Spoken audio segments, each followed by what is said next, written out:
I absolutely love creating seasonal drawings, and a gingerbread man feels so fun and Christmassy to me. So I want to talk you through today how I drew this little guy. I'll talk you through the general process that I used and my thought process whilst I built him up. So let's get started with this gingerbread man. And I want to start this off as I usually would by filling in the lightest colour that I can see in each area. So I'm starting off by looking for the lightest colour that I can see on the icing, and for this I would say it's a very light grey rather than maybe a white that you would expect. It's a little bit darker than that, I think. So I'm going to put this grey over all of the areas of white icing, particularly focusing as I usually would in pressing nice and lightly and trying to work as smoothly as possible. So I'm working in some little circular motions to get that pencil to go down as smoothly as I can. I'm also working with a nice and sharp pencil, again so that the pencil goes down more consistently. Once I'm happy that I've built up that lightest colour in all of the white icing areas, I can now look for the lightest colour I can see on the gingerbread. And actually, on the most part, I would say it's a very light and earthy yellow. So I'm going to block this colour over the whole of the gingerbread man. Now the absolute key thing here again is to be pressing really nice and lightly. I don't want to be pressing hard with this pencil because we're going to need to build up so many different layers of colour in order to build up that gingerbread colour. I wouldn't say I've got a colour that's that close to gingerbread in my set of pencils, so we're going to need to mix these colours together. And I'm just going to work my way from the top to the bottom, working in again these circular or oval motions to try and make this as smooth as possible, still working with a nice and sharp pencil. And you'll see I'm still pressing lightly. I'm holding the pencil about halfway down the barrel here, which is literally going to stop me from pressing too hard. Once I've gone over all of the gingerbread, I can once again look for the lightest colour I can see in the next area. And now I'm thinking about the buttons on the gingerbread man. So these are the little red buttons. I want to add in a red here, avoiding the patch of light I can see on each of the buttons. And I'm just going to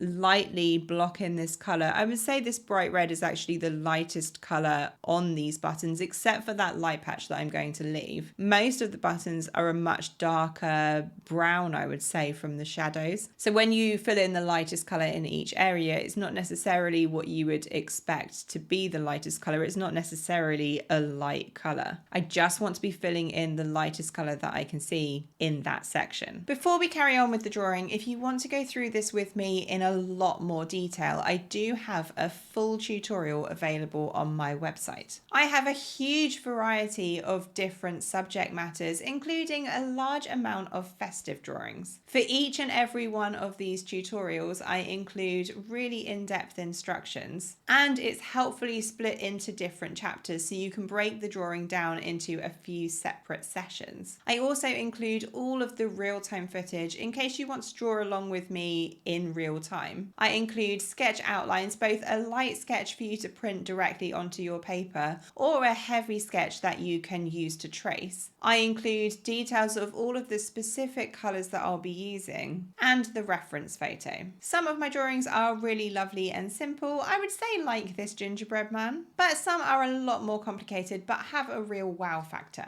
Check out the link in the description. So once I've got these lightest colours all marked in, what I then want to do is start working from those lighter colours gradually towards the darker colours. So the goal here isn't to get everything looking perfect, it's just to get a bit of an idea on what's going where and to map out all of the key shapes. So I'm using now a light brown. This is light umber, I would say. It's the lightest brown in my set. And I'm going to use this to make that yellow base colour a little bit darker. So you can see how lightly I'm pressing here. And I'm just going to go over the whole of the gingerbread man, marking in any areas that maybe are quite prominent that need to be a little bit darker, like the odd spot here and there, but I'm not really focusing on that. We will be tweaking that that a lot later. On the most part, I want to be just blocking in this color and making the whole area a bit darker. Now you can see that for this pencil here, it's a very, very small pencil. I'm using a pencil extender so that I can continue to use this pencil. Without a pencil extender, this would have already gone in the bin. Pencil extenders are such a good thing to have if you don't already have them. They make the whole drawing process much more comfortable, in my opinion. So you can see I've marked in the odd lighter dot on here, but on the most part I'm just blocking in this color, and then from here I'm going to move on to the next darkest color. So now I think I want to add in a slightly darker yellow. This is similar to that first yellow but just a darker version to make the gingerbread man a little bit closer to gingerbread color. And I'm always working in circular motions here. I'm always pressing nice and lightly. You'll see as we go through this how gradually this gingerbread man needs to be built up. Then I can start moving on to some even darker colors. So this is a kind of reddish brown, and I can use this to start marking in a lot of the shadows. So this gingerbread man has a lot of shadows, particularly down the left hand edges. They're not very clearly marked in at this point, so let's start adding them in. I want to go around all of the shadows around the edge of the icing, and I think this is where it starts to look a little bit more like a gingerbread man. Now I actually think pretty much all of these shadows need to be a lot darker than this. But for now, if I mark in where all of the shadows need to be with this lighter pencil, I can add the darker colors in as we go. So let's go over the shadows created by the buttons and all around that lighter icing, and you can see how much clearer this is all looking. But I still want to be gradually working towards those darker colors. So once I'm happy with this reddish lighter brown, I can start moving more towards darker colors. So let's just focus for a second on the shadows. And I'm using quite a dark gray here to just map in where I think these shadows all need to go. Now again, even though these shadows do need to be quite dark, I still at this point want to be building this up really lightly, and we can add to this as we go. And then once I'm happy I've got something down for those shadows, I can start moving on to the darkest color that I'll use in this drawing. This is the darkest brown that I've got in my set, and I'm using this to mark in all of those shadows. So going over where we use that reddish brown, making the areas a little bit darker, gradually building up some of this color, but also going over all of the shadows around the icing areas, and we'll go over the shadows from the buttons as well. And what we're left with reasonably quickly is quite a clear gingerbread man. All of the shapes have been marked in. He's just looking really muted. It's not looking very bright, vibrant, or interesting at the moment. So let's start trying to refine those colors now. Now, before we keep going, if you're finding this video helpful, please do click the like button, and don't forget to click the subscribe and the notify bell to be notified about any of my new videos. So at this point, I want to start particularly focusing on that gingerbread and just brightening this up. And this is going to be the same process over and over again of gradually building up more color. So I'm starting off by using a kind of reddish brown. This is more on the red side to the brown I used a second ago. And I'm using this to go over all of the shadows, make those more red, but also make the whole gingerbread man himself a bit darker. Now, those of you who know me know that I always work with color swatches. This is simply a case of repeatedly comparing my drawing to the reference photo and those color swatches so that I can see what I think is the most obvious color that's missing right now. And for every color that I add, I think it makes the next color that's missing a lot more obvious.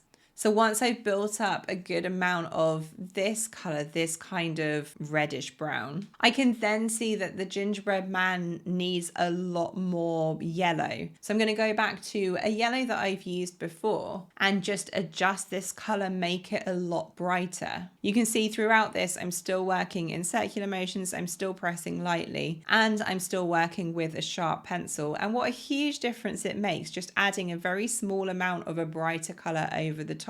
once I've added this, I can once again compare my drawing to that reference photo and those colour swatches to see what the next most obvious colour is that's missing. And actually I can see quite a lot of pink, particularly down that right hand side. So let's use this very light peach pencil. And then I'm going to go back to that reddish brown that we used a second ago and add in more. And actually at this point, I want to start adding in some of the texture that I can see on the gingerbread man. So when you look at the gingerbread man, he isn't perfectly smooth. He has a lot of kind of darker patches. And because I can see these darker patches, I am going to add them in. Now I do think it looks a little bit odd at the moment, but once all of the other colors have been built up on top of this, it will all look better and make a lot more sense. So I'm going to go over the whole of the gingerbread man, marking in these sections, these darker patches where I can see them. And then I want to add in the next most obvious color. So here I'm working with that light brown that we used before, adding a thin layer of this color. And that's already making these patches look a little bit less odd. You can still see them all, but they look a bit less prominent. And I want to keep working through here, adding the most obvious color that's missing and gradually making the gingerbread